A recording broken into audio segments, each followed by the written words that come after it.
Students, I am doctor के शर्मा और आज मैं आपको क्रिस्टल फील्ड थ्योरी के बारे में बताऊंगा।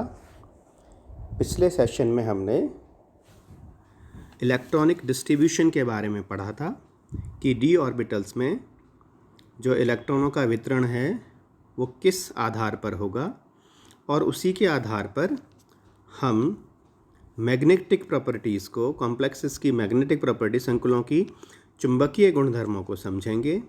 आपको ये पहले से ही पता है कि ऐसे संकुल जिनमें कि अनपेयर्ड इलेक्ट्रॉन नहीं होते वो डायमैग्नेटिक होते हैं और ऐसे संकुल जिनमें कि अनपेयर्ड इलेक्ट्रॉन होते हैं वो पैरामैग्नेटिक प्रकृति के होते हैं। तो इस तरह से पिछले सेशन में बताया था कि जो इलेक्ट्रॉनिक डिस्ट्रीब्यूशन है डी ऑर्बिटल्स में वो दो बातों पर निर्भर करेगा। Number one, that is crystal field splitting energy and denoted by delta, and number two, the pairing energy pi. It is the energy required for pairing two electrons. इसको ऐसे हिंदी में भी समझ लेते हैं कि जो इलेक्ट्रॉनिक वितरण है वो डी कक्षकों में वो निम्न दो कारकों पर निर्भर करेगा। एक तो क्रिस्टल क्षेत्र विपाटन ऊर्जा और दूसरा युग्मन ऊर्जा, जिसको कि हम पाई से रिप्रेजेंट करते हैं, और ये वो एनर्जी है जो कि दो इलेक्ट्रॉनों के पेयरिंग अप होने में निकलती है। तो now in this case two situations arise.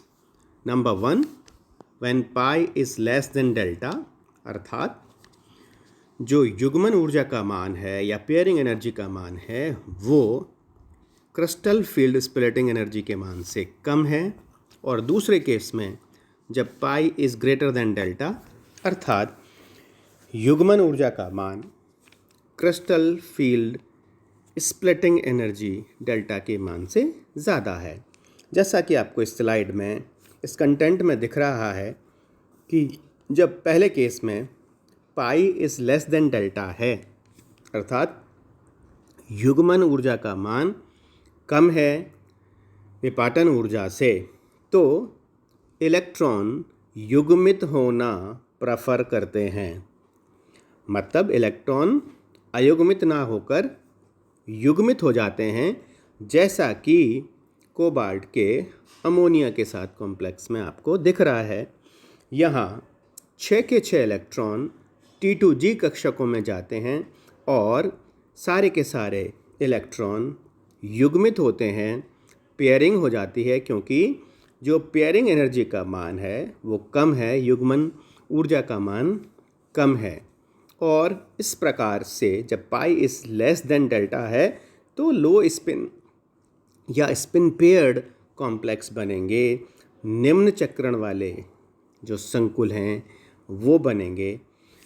दूसरे केस में जहाँ वीक फील्ड है, लीगेंड जो वीक फील्ड है फ्लोराइड लीगेंड, जैसा कि पहले हमने पढ़ा था एफ वैल्यूज़ के आधार पर, तो अमोनिया लीगेंड जो है वो प्रबल है और जो फ्लोराइड लीगेंड है वो दुर्बल है।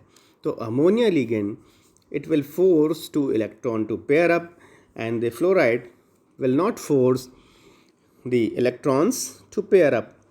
सो in first case the low spin complex is formed with ammonia ligand, the metal ion is same, that is cobalt ion, and in second case when pi is greater than delta, अर्थात युग्मन energy का मान CFSE के मान से ज़्यादा है, तो फिर इलेक्ट्रॉन पेयरिंग अपनी होंगे और इलेक्ट्रॉन T2G कक्षकों के साथ साथ दो इलेक्ट्रॉन EG कक्षकों में भी चले जाएंगे। और जैसा कि डायग्राम से स्पष्ट है कि यहाँ 4 इलेक्ट्रॉन अनपेयर्ड हैं, तो निश्चित तौर पर जो पहला संकुल होगा वो डायमैग्नेटिक इन नेचर होगा, जबकि जो दूसरा संकुल है वो पैरामैग्नेटिक इन नेचर होगा।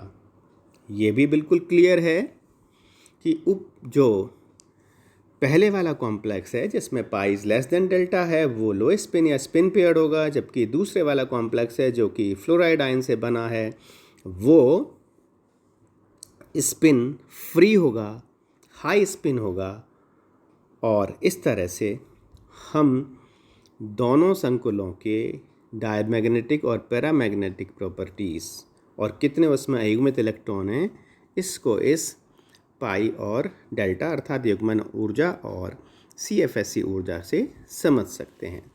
अब हम स्पेशल केसेस लेंगे क्योंकि हम इस CFT में 3 तरह के कॉम्प्लेक्सेस पढ़ रहे हैं, ऑक्टाहेड्रल, टेट्राहेड्रल और स्क्वायर प्लेनर। तो अब हम specifically now the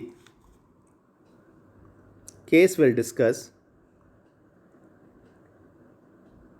Now the case will be discussed in octahedral complex specifically. So in octahedral complex, the d orbitals of metal ions split to give Eg orbitals of higher energy and T2g orbitals are of lower energy. दो में बेपाटन हो जाता है. The metal ions with d1, d2 and d3 configuration will form paramagnetic complexes as their d electrons occupy T2g orbitals. Means the d1, d2 and d3 configuration which will have 1, 2 or 3 unpaired electron will form paramagnetic complex. No other situation arise because of all the 3 electron will be unpaired in the lower T2g orbitals. कहने का मतलब यह है कि जब D1 और D2 और D3 जो विन्यास होगा उसमें जो संकुल बनेगा वो पैरामैग्नेटिक प्रकृति का होगा क्योंकि उसमें अनपेयर्ड इलेक्ट्रॉन हैं और क्रमशः 1, 2 और 3 D1, D2 और D3 में अनपेयर्ड इलेक्ट्रॉन्स होंगे। लेकिन हम जैसे ही D4, D5, D6 और D7 इलेक्ट्रॉनिक कॉन्फ़िगरेशन पर जाएंगे और delta is less than pi होगा for the weak field ligands, तो the electron will not prefer to pair and therefore form high spin or spin free complex. For such complexes, the electronic configuration are T2G3 Eg1, T2G3 Eg2, T2G4 Eg2 और T2G5 Eg2. तो यहाँ पर for the weak field ligands, the high spin complexes will be formed, delta will less than pi और यहाँ पर जो electronic विन्यास होगा वो D4, D5, D6 और D7 में प्रत्येक में निम्न प्रकार होगा जैसा कि आपको इस कंटेंट में दिखाया गया है। अब हम इससे आगे वाले सेशन में हम वीक फील्ड लिगेंड और स्ट्रॉन्ग फील्ड लिगेंड्स के लिए और दूसरे इलेक्ट्रॉनिक विन्यासों का अध्ययन करेंगे, डिस्कशन करेंगे। Thank you.